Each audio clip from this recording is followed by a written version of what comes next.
a gente vai intervindo na fala do Hugo. Fiquem à vontade, eu sei que ele já deu toda essa liberdade para vocês também irem falando, a gente vai costurando aí com a fala dele.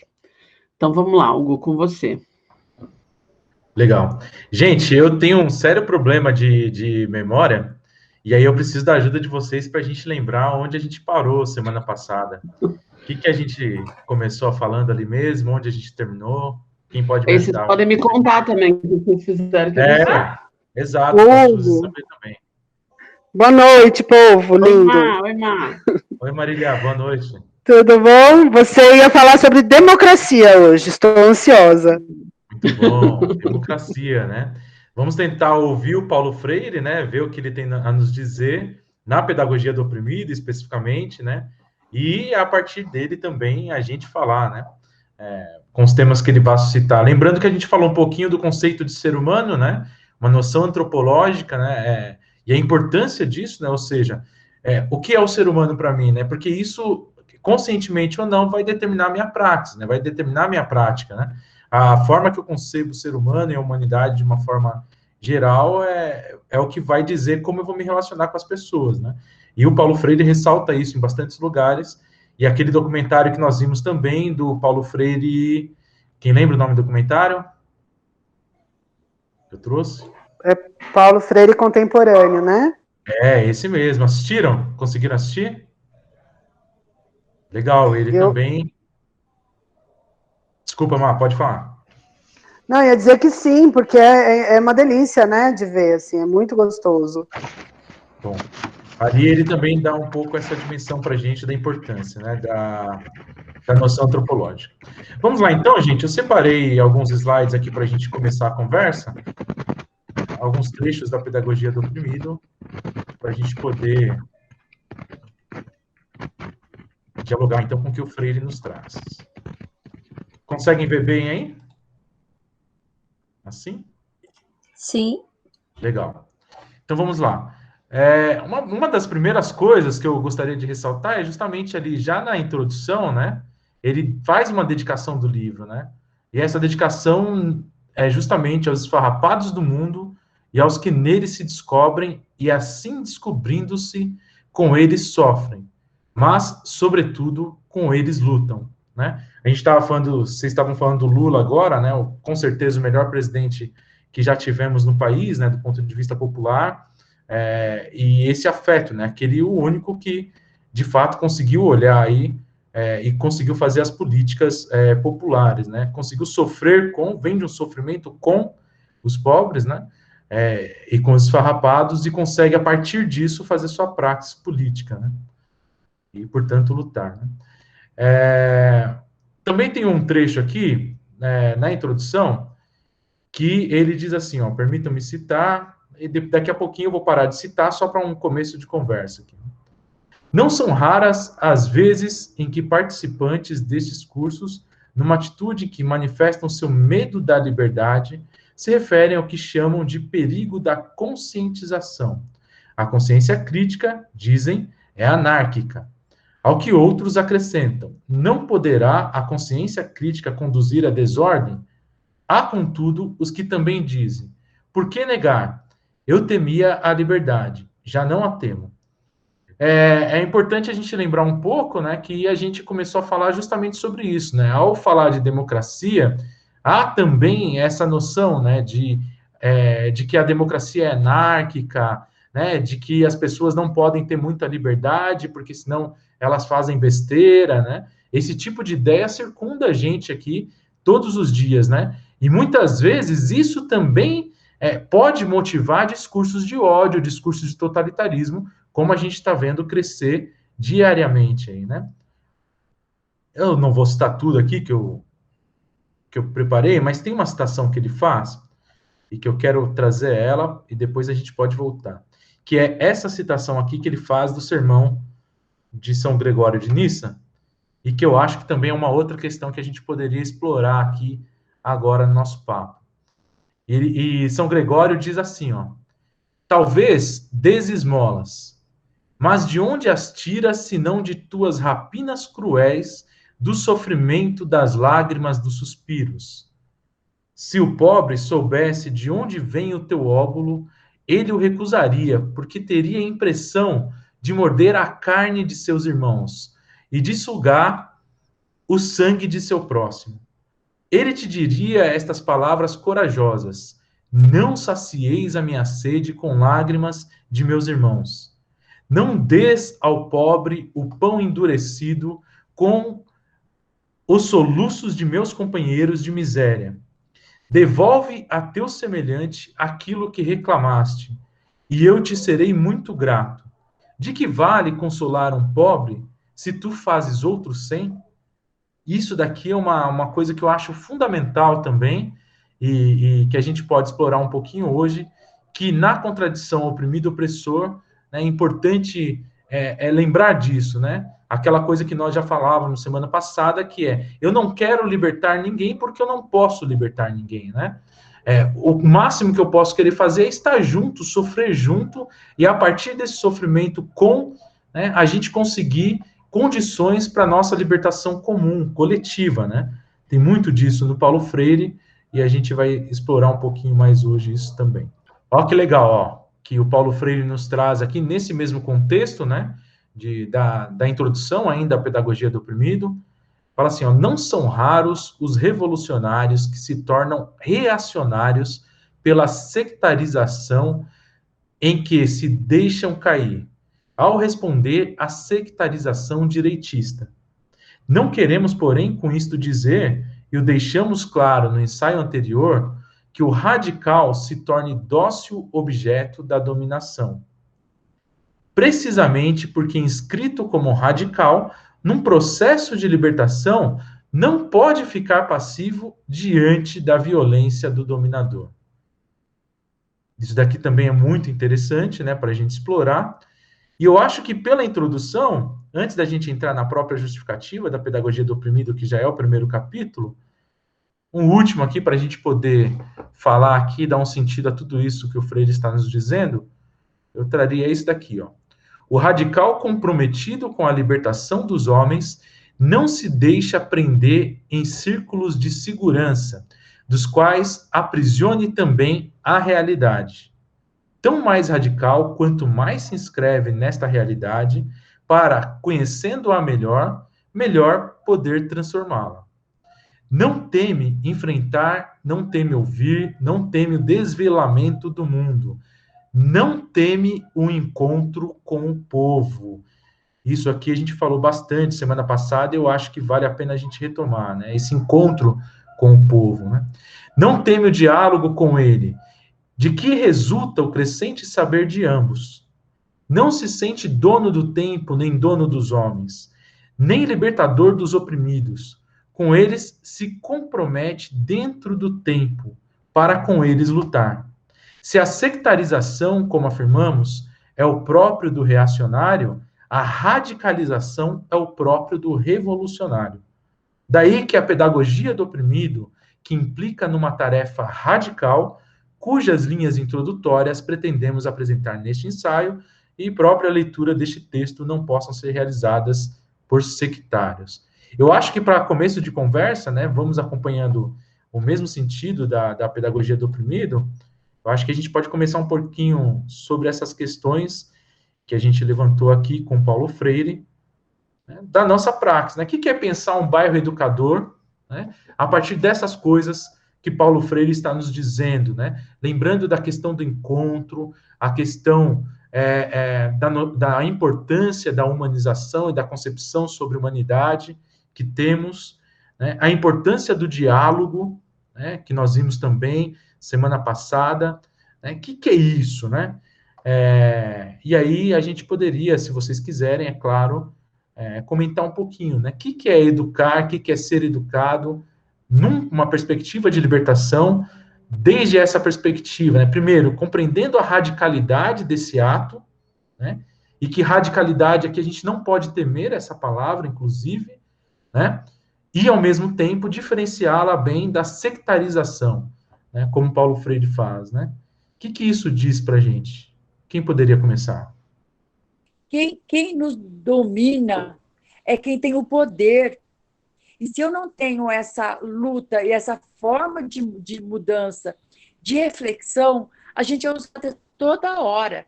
Agora, eu pergunto, tem hora que a gente sente tão pequena diante desse sistema, né? E como que a gente vem de contrapartida?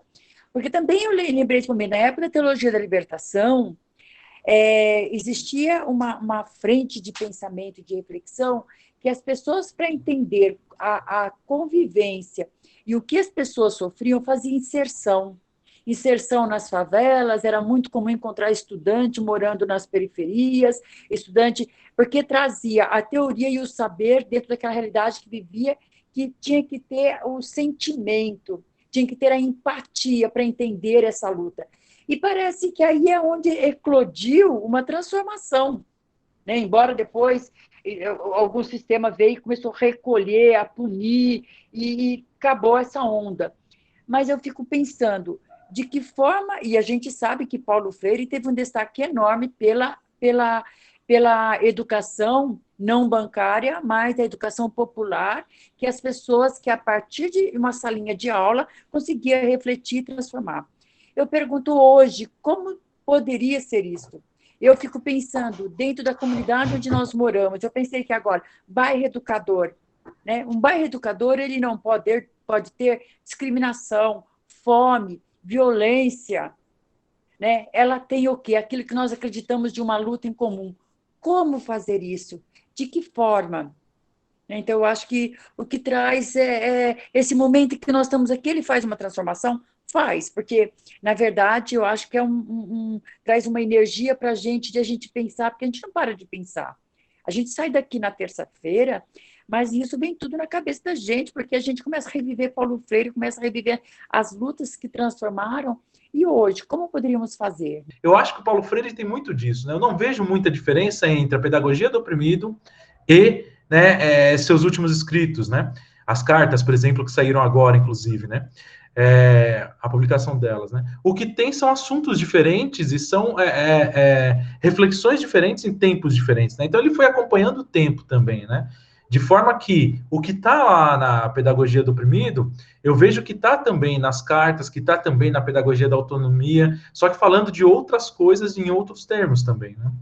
Mas só para comentar isso, eu não vejo que há tanta diferença nisso. E lá é justamente isso, né, que a gente está falando, é o amor mesmo. Né? Essa radicalidade do amor, ela é uma radicalidade do amor pela humanidade mesmo. E isso vai ficar mais legal agora, que é justamente quando ele vai falar da justificativa da pedagogia do oprimido, né? Eu separei alguns trechos aqui, e o primeiro deles, ó, já vai de alguma forma tocar nisso. Ó. O problema de sua... Vocês estão vendo aí? Tá tudo bem? Dá para ver bem? Sim, né? Beleza. O problema de sua humanização, apesar de sempre dever haver sido, de um ponto de vista axiológico dos valores, né, o seu problema central, assume hoje caráter de preocupação iniludível. Constatar essa preocupação implica indiscutivelmente em conhecer a desumanização, não apenas como viabilidade ontológica, mas como realidade histórica.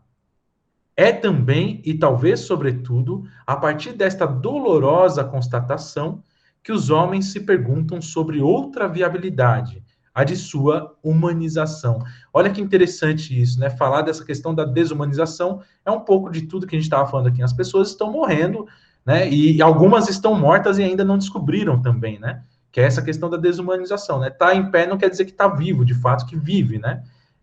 E vamos ser sinceros, eu mesmo muitas vezes tenho dificuldade para ter a consciência de que estou vivo, né? Às vezes eu preciso dar um tapa na cara para poder lembrar que eu estou vivo, né? Para não me render a muitas coisas por aí. E é essa desumanização, ó, que não se verifica apenas nos que têm sua humanidade roubada, mas também ainda que, de forma diferente, nos que a roubam, é distorção da vocação do ser mais. É distorção possível na história, mas não vocação histórica. Na verdade, se admitíssemos que a desumanização é vocação histórica dos homens, nada mais teríamos que fazer. a não ser adotar uma atitude cínica ou de total desespero. A luta pela humanização, pelo trabalho livre, pela desalienação, pela afirmação dos homens como pessoas, como seres para si, não teria significação. Esta somente é possível porque a desumanização, mesmo que um fato concreto na história, não é, porém, destino dado, mas dado de uma ordem injusta que gera a violência dos opressores, e esta, o ser menos. Legal, depois eu deixar os comentários para depois, e aí a gente já começa, né, nessa justificativa ainda, no primeiro capítulo, a falar da contradição opressores oprimidos e sua separação, né? O Paulo Freire não só diagnostica a realidade, mas ele também aponta caminhos, né? Então, ele fala o que é a contradição e ele aponta caminhos para sua superação. Vamos lá ver algumas coisas? Então, opressor oprimido, né? Ou oprimido opressor. Um aspecto central da pedagogia do oprimido está na relação oprimido-opressor. Né? E quanto mais entendemos essa relação, mais e melhor adentramos a indescritível dificuldade de superarmos os problemas quais a geram. Ou seja, conhecendo esta relação em sua profundidade, conhecemos suas possíveis causas e projetamos formas de superá-la. E aí, aquela citação qual eu fiz, que a gente pode tê-la no horizonte, né? Porque eu acho que é muito interessante, depois a gente pode retomar. A contradição opressores oprimidos e sua separação e sua superação, ele fala assim, ó, e aqui é uma citação dele mesmo. Quem melhor que os oprimidos se encontrará preparado para entender significado terrível de uma sociedade opressora? Quem sentirá melhor que eles os efeitos da opressão? Quem mais que eles para ir compreendendo a necessidade da libertação? Libertação a que não chegarão pelo acaso, mas pela praxis de sua busca, pelo conhecimento e reconhecimento da necessidade de lutar por ela. Luta que, pela finalidade que lhe derem os oprimidos, será um ato de amor, com o qual se oporão ao desamor contido na violência dos opressores, até mesmo quando esta se revista da falsa generosidade referida, né? Essa falsa generosidade, né, daquele que doa para dormir tranquilo, né? O grande problema está em como poderão os oprimidos, que hospedam ao opressor em si, participar da elaboração como seres duplos, inautênticos da pedagogia de sua libertação. Somente na medida em que se descubram hospedeiros do opressor, poderão contribuir para o partejamento de sua pedagogia libertadora. É legal essa imagem que ele traz do parto, né? Eu acho que eu peguei alguma outra citação que ele fala isso, né? A libertação é um processo de parto mesmo, né? E, portanto, tem um processo de gestação, que é anterior ao parto. Né? Enquanto vivam a dualidade na qual ser é parecer e parecer é parecer com o opressor, é impossível fazê-lo. A pedagogia do oprimido, que não pode ser elaborada pelos opressores, é um dos instrumentos para esta descoberta crítica, a dos oprimidos por si mesmos e dos opressores pelos oprimidos, como manifestação da desumanização. E já vamos dialogar um pouquinho, mas essa questão do homem novo, que eu acho muito legal, deixa eu aumentar um pouquinho, que está pequeno aqui. Aí, você acha que está melhor, né? Ó, o homem novo, também citação dele. O homem novo, em tal caso, para os oprimidos, não é o homem a nascer da superação da contradição, com a transformação da velha situação concreta opressora, que cede seu lugar a uma nova de libertação. Para eles, o novo homem são eles mesmos, tornando-se opressores de outros. A sua visão do homem novo é uma visão individualista. A sua aderência ao opressor não lhes possibilita a consciência de si como pessoa, nem a consciência de classe oprimida. Desta forma, por exemplo, querem a reforma agrária não para libertar-se, mas para passar a ter terra, e com esta tornar-se proprietários, ou, mais precisamente, patrões de novos empregados. Essa imagem que eu acho muito legal, né, que narra um pouco disso, né? E aqui ele está comentando aquele caso daqueles que não têm a educação libertadora, né? Sonham, ainda que inconscientemente, em seus novos opressores, né? Ainda que lutem ou se mostrem lutar por libertação, na verdade, acabam por repetir todo o processo de exploração e de opressão, né? E aí, para poder aprofundar isso mais e para a gente conversar mais um pouquinho, né? Dentro dessa lógica ainda, ó, um dos elementos básicos na mediação opressores-oprimidos é a prescrição. O que é a prescrição, né? Ele vai falar aqui, ó. Toda a prescrição é a imposição da opção de uma consciência a outra. Daí o sentido alienador das prescrições que transformam a consciência recebedora no que vimos chamando de consciência hospedeira, da consciência opressora. Por isto, o comportamento dos oprimidos é um comportamento prescrito. Face à base de pautas estranhas a eles, as pautas dos opressores. Os oprimidos que introjetam a sombra dos opressores e seguem suas pautas, temem a liberdade, à medida em que esta implicando na expulsão desta sombra, exigiria deles que a preenchessem o vazio deixado pela expulsão com outro conteúdo, o de sua autonomia. Isso aqui é muito legal, né? Porque é um pouco daquilo que a Suzy estava falando, né? Eu, né, vou falar né, vou lá levar minha teoria acadêmica de libertação para aquele que passa fome, né?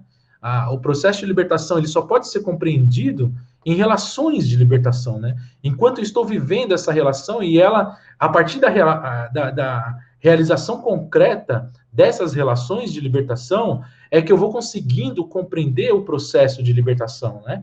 E que nunca termina, né, gente? Eu não posso me dizer que eu sou liberto por ser acadêmico, por ser professor de filosofia, por ser militante. Nunca termina. A gente sempre reproduz e a gente sempre está submetida aos processos de domínio e de opressão, e a gente acaba por reproduzi-los também em diversos níveis, né? E eu só fiquei pensando aqui, né, e como foi forte, como está sendo forte a aula de hoje, né? Eu fiquei com essa preocupação do hospedeiro, do opressor, que tem em cada um de nós, né? Porque senão o mundo não estaria assim. Porque, então, eu vejo que essa opressão está dentro da gente, né? E fiquei pensando também, quando o Paulo Freire trouxe, né? E a gente está falando dessa coisa da desumanização, enfim, né? Dessa coisa da necessidade, da fome. Mas, por exemplo, eu me pego na luta vindo por uma necessidade de moradia, de ter onde morar, de não querer estar num barraco. Então, ao mesmo tempo que a gente fala isso, que a gente não consegue trabalhar a consciência, não sei se aí a empatia, a solidariedade, e que isso transforma a vida das pessoas. Por exemplo, eu tenho um exemplo que é meu, que foi isso. Eu vim para a luta a partir da necessidade de morar, de querer morar. Depois eu fui percebendo que o que eu consegui, outras pessoas me ajudaram, que eu precisava ajudar outras pessoas. Então, eu vi, assim, o segundo passo, né? E aí foi criando a consciência.